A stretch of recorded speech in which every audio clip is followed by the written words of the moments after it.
नमस्कार, कैसे हैं आप लोग। उम्मीद है सब अच्छे ही होंगे। आज की बात शुरू करने से पहले धन्यवाद उन सभी श्रोतागणों का जो और दर्शकों का जो हमारी बनाई हुई वीडियो देखते हैं, हमारे शॉर्ट्स देखते हैं और हमारा उत्साहवर्धन करते हैं। मैं जो भी टॉपिक बनाकर डाल रहा हूँ वो बहुत कॉमन टॉपिक है, लेकिन डिस्कशन में बहुत कम आता है।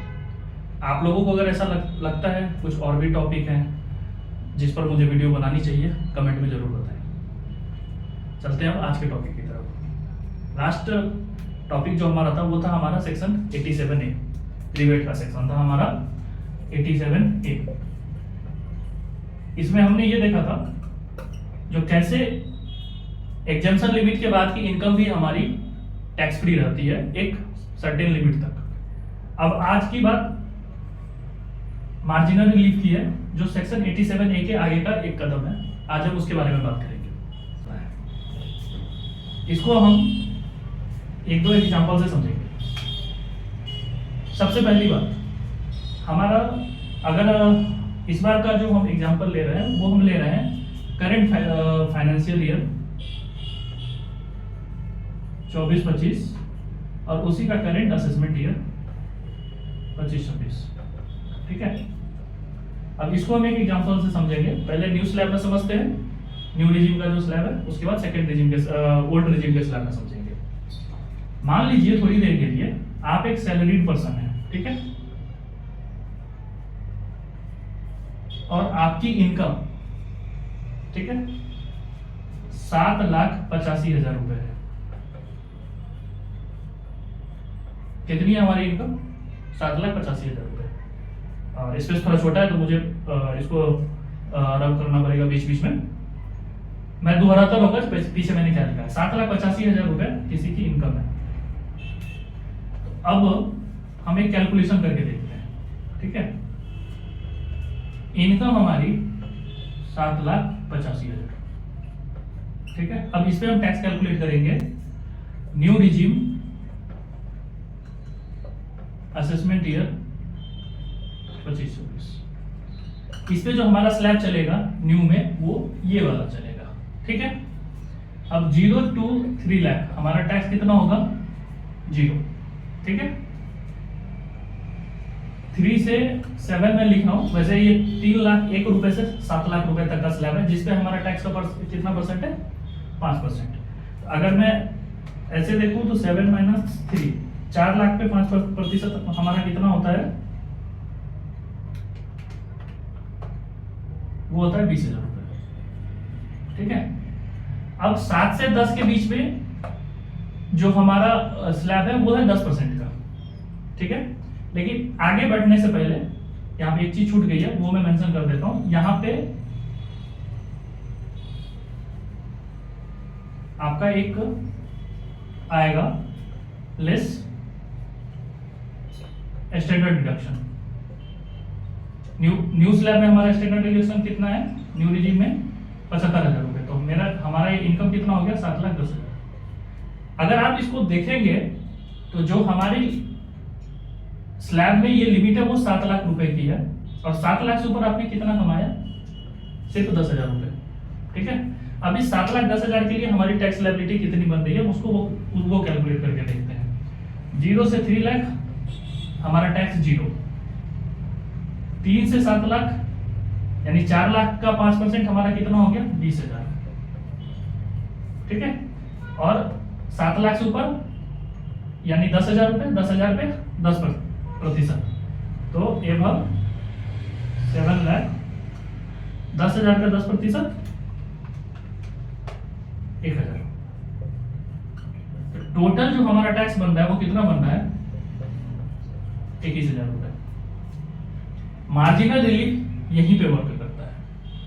अगर आप गौर से देखेंगे तो आपकी जो इनकम है after all deductions, standard deductions जो आपको मिलता है एक सैलरीड एम्प्लॉय को, अगर मैं सैलरीड एम्प्लॉय थोड़ी देर के लिए ये मानूं ये जिसका मैं एग्जांपल ले रहा हूं वो सैलरीड नहीं है, तो उसको 75,000 का नहीं मिलेगा, 7,10,000 मैं मान लूंगा जो उसकी इनकम है। आपकी इनकम बढ़ी, इनकम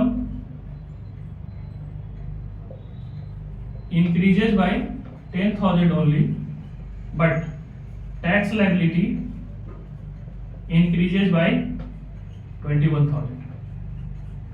तो ये कहीं से भी जस्टिफाइबल नहीं है। तो मतलब आपकी एक पर्टिकुलर स्लैब में एक पर्टिकुलर लिमिट तक इनकम सिर्फ 10,000 रुपए से बढ़ी और टैक्स आपको 21,000 रुपया देना पड़ रहा है, वहीं पे हमारा मार्जिनल रिलीफ काम करता है। मार्जिनल रिलीफ का जो सेक्शन 89 है उसमें गवर्नमेंट या इनकम टैक्स डिपार्टमेंट ये बोलती है जो इनिशियल स्टेज में, मतलब आप अगर लोअर इनकम ग्रुप में है जहां पे आफ्टर स्टैंडर्ड डिडक्शन आपकी जो टैक्स लायबिलिटी है वो अगर आपके मार्जिनल इनकम से ज्यादा है, तो आपका जितना मार्जिनल इनकम है, मार्जिनल इनकम हमारे यहाँ कितना है 10,000 रुपए।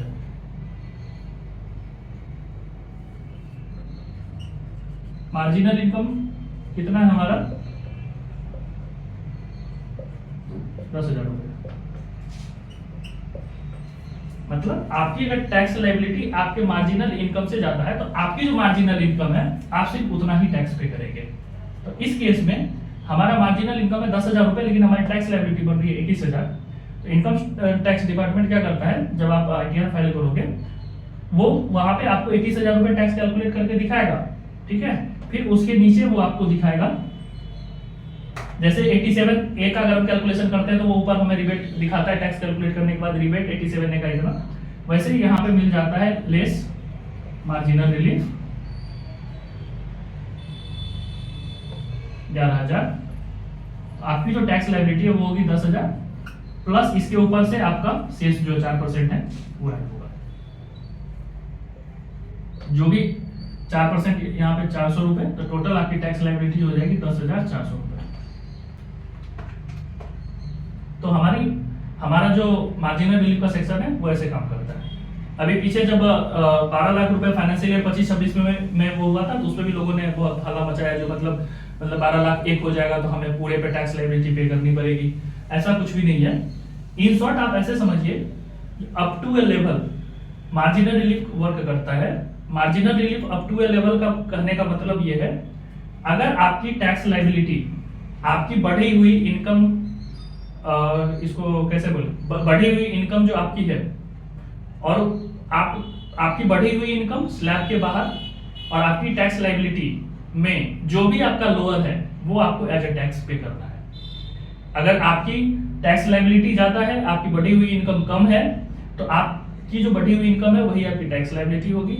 अगर आपकी टैक्स लायबिलिटी ज्यादा है, बढ़ी हुई और आपकी इनकम ज्यादा है और टैक्स लायबिलिटी कम है, तो आपको टैक्स लायबिलिटी पे करना है। तो ऐसे हमारा मार्जिनल रिलीफ का सेक्शन काम करता है। इसको अगर हम करंट फाइनेंशियल ईयर के ओल्ड रिजीम में एक एग्जांपल से समझें, सपोज किसी बंदे की जो सैलरी है वो 5,60,000 रुपए है, ठीक है। यहां पे हम इसको लेस करेंगे स्टैंडर्ड डिडक्शन 50,000 रुपए। ओल्ड रिजीम में हमारा स्टैंडर्ड डिडक्शन 50,000 ही है। तो उस बंदे का जो टैक्सेबल इनकम है वो है 5,10,000 रुपए। ध्यान रखिएगा, मैं सैलरीड एम्प्लॉय का एक एग्जांपल दे रहा हूं। अगर कोई बंदा सैलरीड एम्प्लॉय नहीं है तो तब आप ऐसे समझिए उस बंदे की इनकम 5,10,000 रुपए है, ठीक है। तो अब इस 5,10,000 पे हम जो टैक्स कैलकुलेट करेंगे वो ये हमारा ये रेट चलेगा। तो यहाँ पे अगर हम देखें 0 से 2.5 तक हमारी जो टैक्स लायबिलिटी बनेगी वो 0 है, एंड 2.5 से 5 लाख रुपए तक जो हमारा है, मतलब 2.5 लाख का 5% यानी 12,500 रुपए, ठीक है। और 10,000 पे 20%, तो 10,000 का 20% कितना हो जाएगा 2,000 रुपए। तो टोटल जो हमारा अब 5 जो हमारा टैक्स लायबिलिटी है वो है 14,500 रुपए। अब आप यहाँ पे गौर कीजिए, आपकी इनकम बढ़ी सिर्फ 10,000 रुपए टैक्सेबल इनकम, लेकिन आपकी टैक्स लायबिलिटी बढ़ गई हो गई 14,000 रुपए। तो फिर यहाँ पे हमें मार्जिनल रिलीफ का फायदा होगा, लेस मार्जिनल रिलीफ 4,500। वो सॉफ्टवेयर ऑटो कैलकुलेट कर लेता है जब आप आईटीआर भर रहे होते हैं। यहाँ बस आपकी अंडरस्टैंडिंग के लिए मैं इसको समझा रहा हूँ। तो आपकी जो टैक्स लायबिलिटी होगी वो 10,000 रुपए होगी और इसके ऊपर से आपका शेष ऐड होगा एट द रेट 4%। अब इसको हम अगर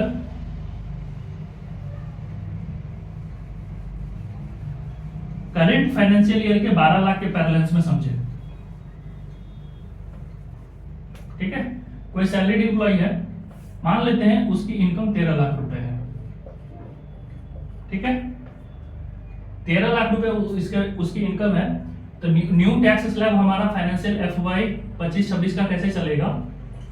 0 से 4 लाख तक नील है हमारा, कोई टैक्स नहीं है। 4 से 8 हमारा रेट 5% है, 8 से 12 हमारा रेट 10% है, एंड 12 से 16, 12 के ऊपर जो हमारा रेट है एवं 12, अभी हमें इतना का ही काम, इसलिए मैं इतना ही यहाँ मेंशन कर रहा हूँ, हमारा जो रेट है वो 15% है, ठीक है। अब 13 लाख रुपए का जब हम बात करेंगे, लेस स्टैंडर्ड डिडक्शन, आपकी जगह मेरी रेटिंग उतनी अच्छी नहीं है, 75,000, तो 12,25,000 आपकी जो टोटल इनकम है वो है 12,25,000 रुपए। अब आप अगर यहाँ पे ये देखेंगे, जो यहाँ पे स्लैब हमारा कैसे चल रहा है 12 लाख, यानी 12 लाख से ऊपर आपकी इनकम कितनी है 25,000 रुपए। अब आप इस पर हम टैक्स कैलकुलेट करते हैं, तो 0 से 4 तक टैक्स लायबिलिटी हमारी 0, 4 से 8 यानी 4 लाख का 5% कितना 20,000 रुपए, ठीक है, एंड एवं 12 लाख यानी 25,000 का कितना 15%, तो 25,000 का अगर हम 15% निकालें 37,500, तो आपकी टैक्स लायबिलिटी कितनी हो रही है 23,700, 3750, सॉरी 37,500 नहीं 3750, 23,750। तो इस केस में अगर आप देखेंगे, आपकी मार्जिनल इनकम है 25,000, लेकिन आपकी टैक्स लायबिलिटी है 23,750, तो यहाँ पे आपको मार्जिनल रिलीफ नहीं मिलेगा, क्योंकि यहाँ पे आपकी टैक्स लायबिलिटी आपके मार्जिनल इनकम से 25,000 से कम है। तो आपका जो 23,750 है वही आपकी टैक्स लायबिलिटी होगी। इसको नए इसमें समझने के लिए मैंने जानबूझकर अमाउंट थोड़ा बढ़ाया था, जिससे आपको ये पता चले जो मार्जिनल रिलीफ कहाँ काम करेगा कहाँ काम नहीं करेगा। अब इसी 13 लाख को हम इसको 13 लाख की जगह इसको लिखते हैं 12,85,000, 12,85,000, ठीक है। तो स्टैंडर्ड डिडक्शन फिर से हमारा 75,000, तो ये हमारा इनकम हो जाएगा 12,10,000। यहाँ पे हमारा मार्जिनल इनकम कितना है, ये वाला 10,000 हमारा मार्जिनल इनकम है, ठीक है। टैक्स कैलकुलेट करें तो पहला 0 से 4 लाख पे 0, अगले 4 से 8 लाख पर 20,000 और 10,000 का 10% यानी कि 1,000, तो हमारी टैक्स लायबिलिटी हो गई 21,000, लेकिन हमारा इनकम कितना से बढ़ा था सिर्फ 10,000 से। तब यहाँ पे हमारा मार्जिनल रिलीफ काम करेगा, क्योंकि हमारी जो इनकम 10,000 से बढ़ी तो हमारी मैक्सिमम टैक्स लायबिलिटी ही 10,000 रुपए होगी, तो यहाँ पे लेस मार्जिनल रिलीफ 11,000, तो हमारी जो टैक्स लायबिलिटी होगी 10,000, यानी जितना से हमारा इनकम बढ़ा वही हमारी टैक्स लायबिलिटी है। आशा करता हूँ ये वीडियो आपको अच्छी लगी हो, कहीं कोई कंफ्यूजन हो तो कमेंट जरूर कीजिए, मैं उसको दोबारा से क्लैरिफाई करने की कोशिश करूंगा, क्योंकि मार्जिनल रिलीफ बहुत छोटे से एक सेक्शन में काम करता है लेकिन बहुत यूजफुल होता है। अभी आपने देखा होगा, मैंने अगर 13 लाख की इनकम कैलकुलेट किया तो वहां उस केस में आपकी टैक्स लायबिलिटी आपके इनकम से कम है, तो आपकी जो एक्चुअल टैक्स लायबिलिटी है आपको वही पे करना है। लेकिन फिर मैंने जैसे ही 13 लाख को 12,85,000 कर दिया, तो अब जो आपकी टैक्स लायबिलिटी है वो आपके मार्जिनल इनकम से, ये आपकी एक्चुअल टैक्स लायबिलिटी थी जो आपके मार्जिनल इनकम से ज्यादा हो गई, तो ऐसे केस में जो हमारा मार्जिनल इनकम है वही हमारी टैक्स लायबिलिटी हो जाती है। ये प्रेजेंटेशन का एक तरीका है जो आपके आईटीआर में दिखाया जाता है, इसलिए मैं लिस्ट करके दिखा रहा हूँ। एक्चुअली में हमें 10,000 पर पहुंचना है, इसके लिए। आशा करता हूँ वीडियो आपको अच्छी लगी हो तो लाइक शेयर और सब्सक्राइब करना ना भूलें। मिलते हैं फिर अगले वीडियो में। इन बिटवीन आपको लगता हो जो किसी और टॉपिक पर मुझे वीडियो बनाना चाहिए तो मुझे जरूर बताइए। धन्यवाद।